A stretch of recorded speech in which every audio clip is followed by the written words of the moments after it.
people think technology is distracting. And they, I've had so many people come up to me, hold their cell phones up to my face and go, these things are ruining our lives. And I go, no, these things are not ruining our life. This is a beautiful piece of technology. What's ruining your life is your inability to exercise discipline around the use of it, right?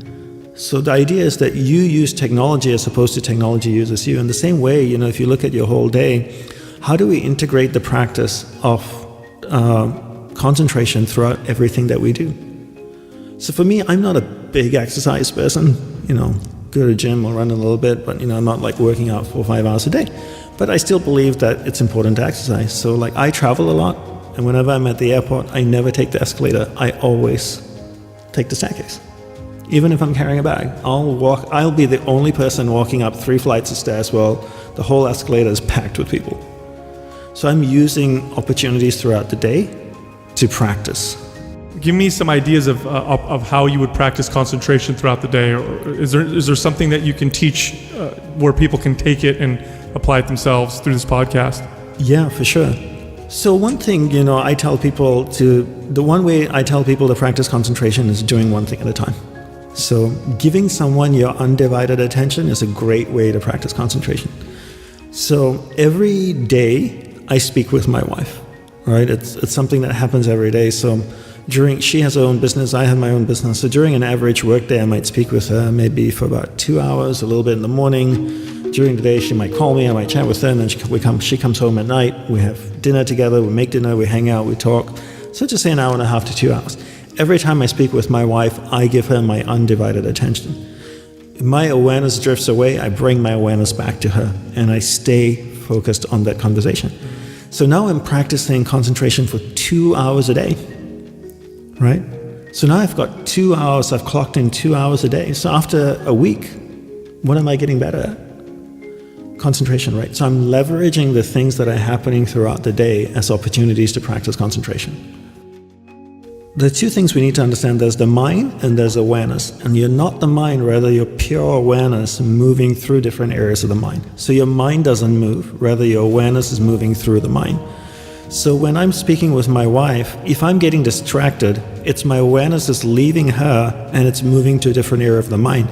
I might be thinking about a client or a contract I need to sign or a business opportunity, and then I bring my awareness back to her. We keep chatting for a minute, and then my awareness drifts away again, and I bring my awareness back.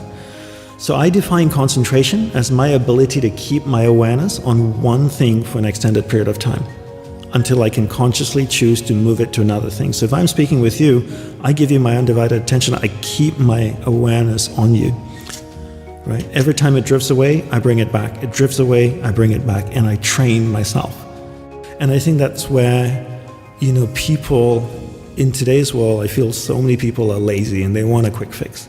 Because everything that's being sold to them is a quick fix, You only need to do so many hours before you get certified as a yoga teacher. You can come to the weekend course to enlightenment. There's a 1-week seminar to understand mind-body connection. I'm like, what BS, right? Obviously, I'm not ripped like you guys, but if I wanted to look like you guys, can you give me a weekend course to be like this? No. How long would it take? Two weekend courses. We're selling them at mindpumpmedia.com. Just buy all our programs. $2.99, but if you use this code. That's right. No, you're absolutely right, 100%. Right? And people don't want to do the work. Everybody wants a quick fix. I came back from Europe last week. I had some events in London and Munich and Hamburg. Common question people ask. So can you share with me a really quick way on how I can learn to concentrate? Why is it always a quick way? Yeah. I have up 10 years of my life learning this, and the way my teacher taught me was just like wax on, wax off, just one little thing at a time. A relentless practice. You understand how it works. Then you learn how to practice it, and then you just repeat that mindlessly till it becomes numb. And you never ever say, I know. And everybody I teach, the one thing they all say to me, they look at me, okay, I got it. I'm like, bullshit, you got it. No, you don't. Because whenever my teacher taught me, I just listened and I just shut up and I said, no, if he's telling me again, there's a reason why he's telling me again, because I don't understand it yet. Because if he knew I understood it, he wouldn't tell it to me again. and there's something deeper to learn, and you just keep learning the same thing, and everybody wants new things, right? They're tired. It's like, I'm done with part 1. Can you give me part 2? What's next? And people on this crazy learning, it becomes like cocaine. Everybody wants to learn, but nobody practices anything. And they think by learning something, you're actually maturing or becoming wiser. No, learning doesn't make you wiser if you don't implement anything that you're learning. So people are going from one course to another, to another, to another. And then people in my industry, the self-help industry, that's how they make the money, right? You keep selling your shit over and over again. But you cannot attain self-awareness if you can't concentrate.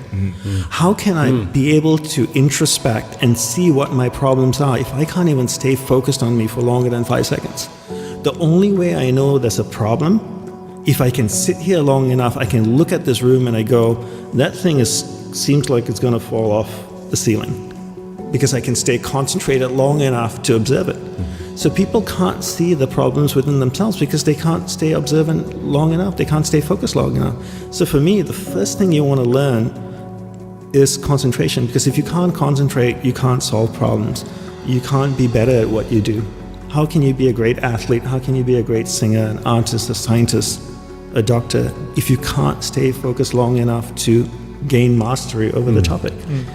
Mind works exactly the same way. Anything that the mind basically has no ability to tell what's good for you and what's not good for you. If the mind actually knew, we'd all be perfect. I'd wake up in the morning, my mind would tell me meditate for an hour, do yoga, run, work out, eat this breakfast, then sit down for 2 hours or 1 hour, then stretch, then do this. No, my mind just is like, do whatever the hell you want to do. Right? You like fries? Go ahead and eat it. Have another beer. The mind doesn't know, right? So whatever we tell our mind, whatever we repeat over and over in our mind creates patterns. And these patterns, when they're repeated, whether they're repeated consciously or unconsciously, become deeply ingrained and become extremely difficult to break. Yeah. Right? And studies will show that you will create new pathways in the brain, and the more you use them, the stronger they become. Yeah. And when you stop using them, they start to dissipate. So this has all been proven now, and these are old teachings, but these have all been proven now through physiology. Right, and that's why in monk school, it's all about rituals. Right, it's all about rituals. From the moment we wake up till the moment we go to sleep, it's ritual, and you can tell in a very traditional monastery like the one I went to, from what the monk is doing, what time of the day it is. What does that coaching look like? Like if you were coaching me, I'm the distracted kid, I come into the monastery, you're my guru, I have a hard time concentrating. What are some of the steps you're taking me with to help me with that? I would say the first thing is I would teach you how the mind works. We wouldn't even learn how to concentrate. I need you to really understand how the mind works. Once you know the mechanics of it, then you can actually start to control it. But if you don't know the mechanics of how the mind works, then it becomes really difficult. And I don't know anything about the brain. The mind is what our training is. So if you ask me about the prefrontal cortex or the whatever, I have no idea what you're talking about. If you ask me about the mind, that's my training, right? So understanding the mind is so crucial. So even I have a course that's coming out and a book that's coming out purely on concentration. The first big chunk of the book is about the mind, understanding awareness in the mind, really getting people to understand that. Because if you don't understand that, then you can't concentrate. Right. I think the biggest thing we have to understand is that if we don't learn something and we don't learn it well, and we don't practice it, we're not going to become good at it. If you look at these athletes, like professional tennis players, professional soccer players, how much time have they spent learning that craft? A lot. If you look at people like Nadal or some of these soccer players, Messi and people like that, some of them are born with amazing skills, but others, you spend hours and hours with the ball every day. But how much time is actually spent actually learning the art of concentration? Right? So, and I think what you were saying is that, you can practice these things physically and the body then learns it.